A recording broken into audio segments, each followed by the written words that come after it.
उसमें समतावाज टीवी के मनोज अंतानी हैं, आवाज़ भारत से संतोष कुमार अम्बेश हैं, पब्लिक दस्तक से रमेश भारती हैं और एनवी न्यूज जो है चैनल जो है उसकी नीलम बौद्ध और उनके हस्बैंड जो उनके साथ कैमरामैन का काम करते हैं जय भीम प्रकाश जी, ये लोग मीडिया से हैं।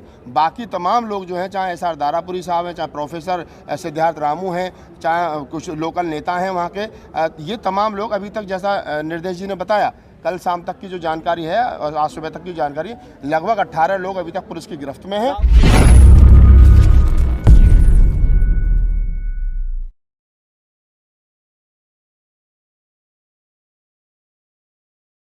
निर्देश जी, जो आपने ये आंदोलन किया था उसकी परमिशन आपके पास थी क्या? देखिए, इसकी परमिशन के लिए 1-2 महीना पहले ही एप्लीकेशन डाल दी गई थी। आपको पता है, जागरण की, कीर्तन की, भजन की, हवन की, हर जगह सड़कों पे घेर घेर करके बिना परमिशनों के हो जाते हैं। लेकिन हमने इसकी परमिशन की अपील 2 महीने पहले डाली थी, जिसको कभी भी आपको पता होगा प्रशासन रिसीविंग नहीं देता है, ये कहीं की भी परमिशन हो। लेकिन एप्लीकेशन हम लोगों ने डाली, उसके आधार पर हुई। जब सुबह टेंट लग रहा था तब पुलिस को आपत्ति क्यों नहीं हुई?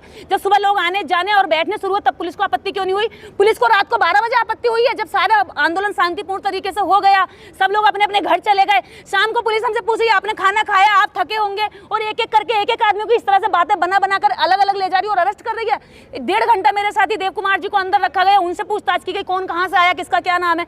यानी कि जो पूरा षड्यंत्र रचा गया है आंदोलन को कुचलने का, सबसे अच्छा तरीका इन्होंने ये देखा कि जो भी लोग अंदर चले जाएंगे बाद में आंदोलन को भ्रमित कर दिया जाएगा। श्रवण कुमार निराला को पूरी तरीके से बदनाम करने की, वहां लोकल मीडिया, स्ट्रीम मीडिया बदनाम करने की कोशिश कर रही है कि ये विदेशी फंड पे आंदोलन कर रहे हैं, ये व्यक्ति देश के लिए खतरा है, जासूस है, इस तरह की खबरें उनके नाम पे चलाई जा रही है। लेकिन मैं बता देना चाहती हूँ, श्रवण कुमार निराला नेता डरने वाले नहीं है। वो एक ऐसा आदमी है जो गोरखपुर के अंदर वो बसपा के टाइम से एक बड़ा लीडर रहा है और जमीनी आम जनता का लीडर है। वो वहां की जो गरीब लोग हैं ना, उसको भगवान की तरह पूछते हैं। क्या करेंगे, कहां ले जाएंगे ये? और अगर ये हमारे 28 लोगों के इन्होंने जो है नाम दर्ज FIR की है, जिसमें और अलग लोग भी हैं, कुछ अज्ञात भी हैं, और सबको उठाते जा रहे हैं, उनके नाम मेंशन करते जा रहे हैं। अगर इनकी सबकी FIR वापस नहीं होती हैं, इन सबको जेल से नहीं रिहा किया जाता है, तो हम जेल भरो आंदोलन करेंगे। इसको मजाक में नहीं लेना। आप हो सकते हैं षड्यंत्रकारी, लेकिन हम आंदोलनकारी लोग हैं, इसी धरती से पैदा हुए हैं। और ये गोरखपुर की धरती से निकले हुए योगी जी, ये इनको नहीं पता कि उनके ही जनपद में उनके ही गरीब लोगों की मांग उठाने वाले आदमी का उन्हें धन्यवाद करना चाहिए, और वो उनको उठाकर जेल में डाल रहे हैं। क्या कसूर है सीमा गौतम का? क्या दोष है सीमा गौतम का जो भूखी प्यासी जाकर के लोगों को उनके मुद्दों को समझाती है? आप कावड़ के नाम पर, कुंभ के नाम पर, मेलों के नाम पर, यात्रा के नाम पर करोड़ों हम जनता के लिए बर्बाद करते हैं। लेकिन हम कह रहे हैं कि हमें जमीन दो, हमें नहीं चाहिए तुम्हारा ये ढकोसला, हमें नहीं चाहिए धर्म। तो हमें कहां से देंगे? क्या आपको उन्होंने प्रॉमिस किया था कि आप लोगों को, हम हजारों लोगों को जमीन बांटेंगे? देखिए, प्रॉमिस करने के लिए हम उनको बुला रहे थे, आंदोलन इसीलिए किया गया था। लोकतंत्र की यही खूबसूरती कि हम अपनी बात रखने के लिए, अगर योगी आदित्यनाथ जी की सरकार का, हमारे यूपी सरकार का ध्यान इस तरफ नहीं गया है कि क्राइम की एक सबसे बड़ी वजह यह भी है कि लोगों का खेतों में मर्डर हो जाता है, सोच करने जाती बेटियों में रेप हो जाता है, तो हम उनको ध्यान आकर्षित कर रहे हैं कि जमीन ना होने की वजह से इतने सारे लोग हर दिन पीड़ित होते हैं, हर दिन बेगारी करते हैं, सामंती उन पर डंडे के दम पर अपराध करते हैं। तो हम उनको बता रहे हैं कि ये सब हो सकता है, और इसका देखिए समस्याएं होती हैं और सोल्यूशन जो है मुखिया को, घर के मुखिया को निकालने का काम होता है। हम समस्याएं बता रहे हैं, हमारा फर्ज है समाज होने के नाते, और उसका सॉल्यूशन है, ऐसा नहीं है। पहला एग्जांपल सेट तेलंगाना सरकार कर चुकी है, और भारत सरकार के पास इतनी जमीन है कि प्रत्येक भूमिहीन परिवार को अगर 4 एकड़ जमीन बांटी जाएगी तब भी सरकार के पास जमीन बचेगी। तो उस जमीन का करना क्या है? तुम क्या करना चाहते हो? बाबा साहब भी कहते थे कि बंजर भूमि जितनी भी देश के अंदर पड़ी हुई है खाली, इनको दलितों में, भूमिहीनों में बांट देना चाहिए ताकि ये इसको उपजाऊ कर सके। इसमें खेती पनपेगी तो सरकार को रेवेन्यू बढ़ेगा और क्राइम जो है वो भी कम होगा, जो अपराध वो जो आपस में मारा मारी, रोटी की छीनाछानी, ये भी कम होगी। तो इसमें बुरा क्या है? हम तो चाहते हैं कि अपराध मुक्त हो, और योगी जी खुद कहते हैं कि गुंडे मैंने जेलों में डाल दिए हैं, लेकिन हमारे साथ तो पुलिस ने गुंडागर्दी कर दी। हमारे साथ तो खुद योगी जी ने एक मतलब ऐसा व्यवहार कर रहा है जैसे कि हमारे साथ कोई बाहर के गुंडे भी नहीं करते हैं ऐसा व्यवहार। तो जिस तरह से पुलिस प्रशासन माइक पर, स्टेज पर आकर माइक, जिस तरह आपने जी माइक लेकर कहा कि आप बिल्कुल बिल्कुल समर्थन हम करते हैं, तो जिस तरह से पहले दिखाया गया कि हाँ हम आपकी बातों से वाकिफ करते हैं, वो एक षड्यंत्र था। उसके बाद जिस तरह से तमाम पत्रकार और आप जैसे जितने भी सोशल एक्टिविस्ट आए थे, तो आप लोगों ने इस तरह का व्यवहार किया गया, क्या ये साजिश थी? देखिए, ये प्रशासन ने पूरी तरीके से प्लान सेट किया कि ये लोग 2 दिन के हिसाब से आए हैं और ये लोग रहे, तो योगी जी का बहुत बड़ा प्रेशर था उनके साथ, क्योंकि इसमें डायरेक्ट योगी जी इन्वॉल्व है। यहाँ पुलिस का कोई रोल नहीं, हम पुलिस को दोष नहीं देंगे, क्योंकि पुलिस जो है सत्ता के चाबुक से चलती है। हमारा उनसे कोई लड़ाई झगड़ा नहीं है।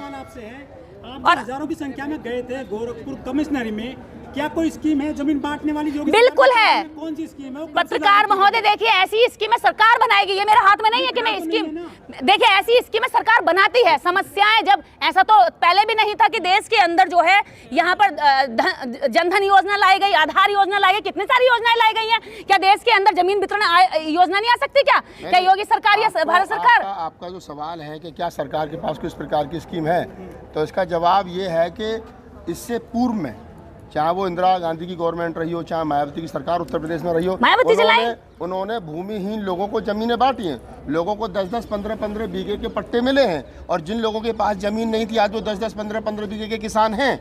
तो ऐसा नहीं है कि ये कोई पहली बार डिमांड की जा रही है। सरकार भूमिहीन लोगों को जमीन दे करके उनको जमीन को, जो बंजर भूमि है उसको उपजाऊ बनाती है, लोगों को रोजगार मिलता है, लोगों को रोटी मिलती है। सरकार जो 5 किलो अनाज लोगों को दे करके अपना पीछा छुड़ा रही है।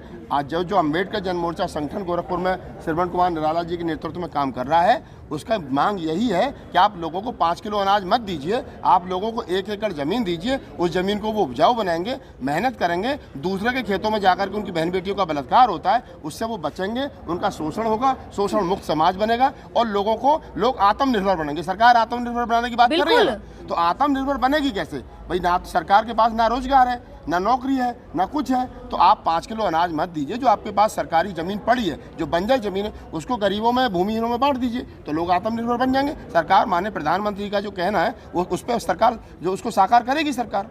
अच्छा, दूसरा जो लोगों को जो गिरफ्तार किया है उसमें पत्रकार कितने, क्या कोई बड़ी मीडिया का भी है? अभी जो हमारे पास जानकारी है कि जो लोग पत्रकार है जो यूट्यूबर वहाँ गिरफ्तार किए गए हैं, उसमें समतावास टीवी के मनोज अंतानी हैं, आवाज़ भारत से संतोष कुमार अम्बेस हैं, पब्लिक दस्तक से रमेश भारती हैं, और एनवी न्यूज जो है चैनल जो है उसकी नीलम बौद्ध और उनके हस्बैंड जो उनके साथ कैमरामैन का काम करते हैं, जयभीम प्रकाश जी, ये लोग मीडिया से हैं। बाकी तमाम लोग जो हैं, चाहे एसआर दारापुरी साहब हैं, चाहे प्रोफेसर सिद्धार्थ रामू हैं, चाहे कुछ लोकल नेता हैं वहाँ के, ये तमाम लोग अभी तक, जैसा निर्देश जी ने बताया, कल शाम तक की जो जानकारी है और आज सुबह तक की जानकारी, लगभग 18 लोग अभी तक पुलिस की गिरफ्त में हैं। राहुल जी, ये सुनने को भी मिल रहा है, आप पे आरोप लगे हैं कि आपको विदेश से फंडिंग आ रही है। देखिए, ये कोई पुलिस का पहली बार कहना नहीं है। आंदोलन ये वाला हो, आंदोलन इसके बाद में और भी होंगे, आंदोलन इससे पूर्व में भी हुए हैं। जितने आंदोलन सरकार से मानवता की, इंसानियत की और इस देश में अपने अधिकारों को बनाए रखने के लिए किए जाते हैं, सरकार उस पर यही आरोप लगाती है। और ये आज से नहीं, आप 50 साल पुराना कोई आंदोलन उठा करके देख लीजिए, उनको कहते हैं इनको तो चाइना से आंदोलन होती है। अगर इस देश का गरीब, मजदूर, शोषित, पीड़ित आंदोलन करे तो सरकार उसको कहीं ना कहीं माओवादी और नक्सली बताने का काम करती है।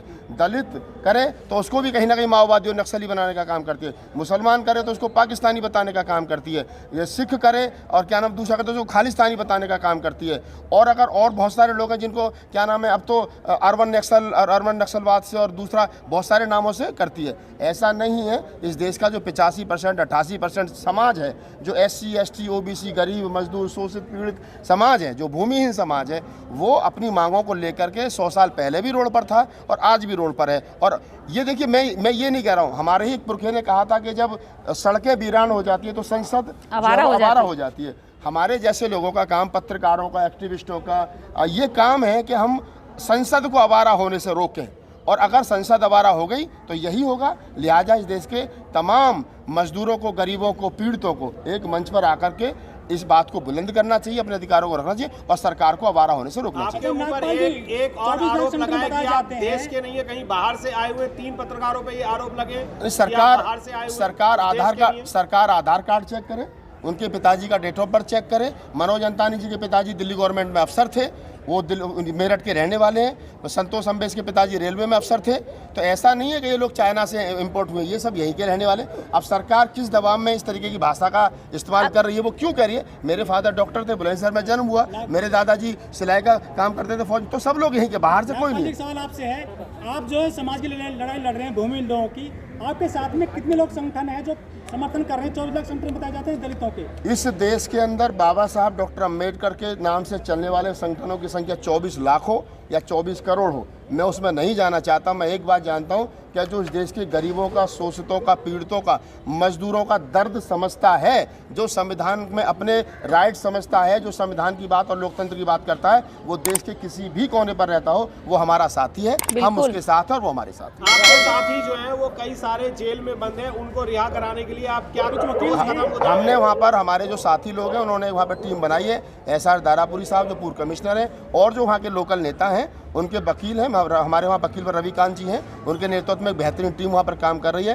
एप्लीकेशन मूव की गई थी तो उसमें सुनवाई करने से अभी लोअर कोर्ट में लगाई थी तो रिजेक्ट कर दिया, सेशन कोर्ट में लगाई थी तो अभी 20 तारीख को ओपन सुनवाई ओपन कोर्ट में होगी। पुलिस भी अपना पक्ष रखेगी, हमारे वकील भी अपना पक्ष रखेंगे और हम तो कह रहे हैं दूध का दूध पानी का पानी होना चाहिए। अगर पुलिस को लगता है, सरकार को छोड़िए, अगर जुडिशरी को ये लगता है कि हमने गलती की है गरीबों की आवाज़ उठाकर, तो ठीक है, इसके लिए जो भी सज़ा मिलेगी वो देखेंगे संविधान के दायरे में। और अगर जुडिशरी को ये लगता है, न्यायपालिका को ये लगता है कि नहीं हम लोग ठीक थे, तो ठीक है, हमको बाइज्जत बरी किया जाए और हमें इस देश की न्यायपालिका पर पूरी उम्मीद है। बिल्कुल। और दूसरी बात यह है कि वहाँ की जो लोकल मीडिया है, जो स्ट्रीम मीडिया है, वो वहाँ कोशिश कर रही है ये दिखाने की कि निराला राजनीति में अपना भाग्य आजमाने की कोशिश कर रहा है इस तरह के आंदोलन से।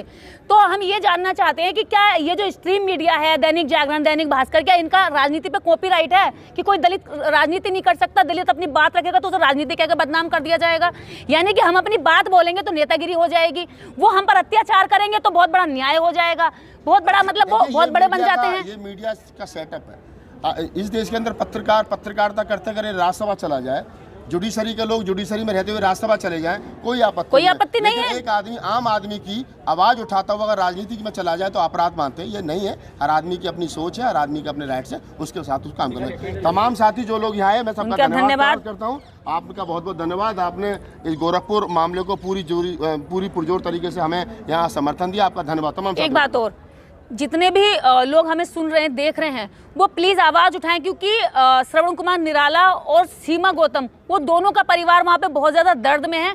और जब 1 एकड़ ज़मीन की मांग श्रवण कुमार निराला जी और सीमा गौतम कर रहे हैं तो वो केवल अपने परिवार के लिए नहीं कर रहे हैं, उत्तर प्रदेश की समस्त जनता के लिए, उस जनता के लिए जिसके पास भूमि नहीं है। और मुझे लगता है इस देश का जो दलित है, जो अल्पसंख्यक है, जो अति पिछड़ा है, उनके पास ज़मीनें नहीं है। तो ये सबकी आवाज़ है, आप सब इसको आगे पहुँचाइए, हमारी हेल्प करिए। इस समय हम लोग तकलीफ में, कुछ पता नहीं है कि मेरी गिरफ्तारी कब हो जाए, राहुल नागपाल जी की भी कब हो जाए, ये हमें कुछ भी नहीं पता है।